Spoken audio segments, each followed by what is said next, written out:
രാത്രി 11 മുതൽ പുലർച്ചെ 5 വരെയുള്ള നൈറ്റ് ഡ്യൂട്ടിയിലായിരുന്നു അദ്ദേഹം. ഏകദേശം 11:15 ആയതോടെ നസീർ കുഞ്ഞും സഹപ്രവർത്തകനായ ചന്ദ്രപാലും കൂടി നൈറ്റ് പെട്രോളിംഗിന് ഇറങ്ങി. ITDCയുടെ കീഴിലുള്ള അശോക് യാത്ര നിവാസ് എന്ന ഹോട്ടലിന് മുന്നിലെത്തിയപ്പോൾ അവരൊന്ന് നിന്നു. ഹോട്ടൽ കോമ്പൗണ്ടിനുള്ളിൽ നിന്നും പതിവിൽ കവിഞ്ഞ് പുക ഉയരുന്നത് ഇരുവരുടെയും ശ്രദ്ധയിൽപ്പെട്ടു. കാര്യം അന്വേഷിക്കാനായി ഹോട്ടൽ ജീവനക്കാരന്റെ അടുത്തെത്തി. കാര്യം തിരക്കി. ഉപയോഗശൂന്യമായ കുറച്ച് ഇലക്ഷൻ പോസ്റ്ററുകൾ കത്തിക്കുകയാണ്, അതിൽ ആശങ്കപ്പെടേണ്ടതില്ലെന്ന് അവരെ തടഞ്ഞുകൊണ്ട് അയാൾ പറഞ്ഞു. ചന്ദ്രപാലും നസീർ കുഞ്ഞും അവിടെ നിന്നിറങ്ങി തിരിച്ചു പോകാൻ തുടങ്ങി. അയ്യോ തീ എന്നൊരു സ്ത്രീയുടെ നിലവിളി കേട്ട് പെട്ടെന്ന് അവർ തിരിഞ്ഞു നോക്കി.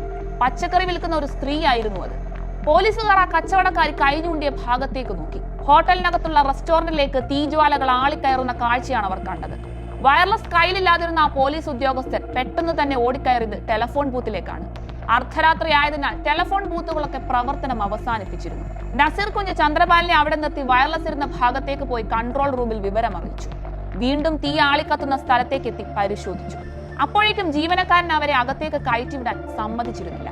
അയാളുടെ എതിർപ്പുകളെ മറികടന്ന് നസീർ കുഞ്ഞ് അകത്ത് പ്രവേശിച്ചു. ഇത്തവണ അയാളെ തടയാനെത്തിയത് ഒരു സാമാന്യം ബലിഷ്ഠനായ ഒരാളായിരുന്നു. പോലീസുകാരനോട് സാധാരണയായി ഒരാൾക്കുണ്ടാകുന്ന ഭയഭക്തി ബഹുമാനത്തിനപ്പുറം അയാളുടെ മുഖത്ത് നിറഞ്ഞു നിന്നത് ഒരുതരം ധാർഷ്ട്യവും അധികാരഭാവവുമായിരുന്നു.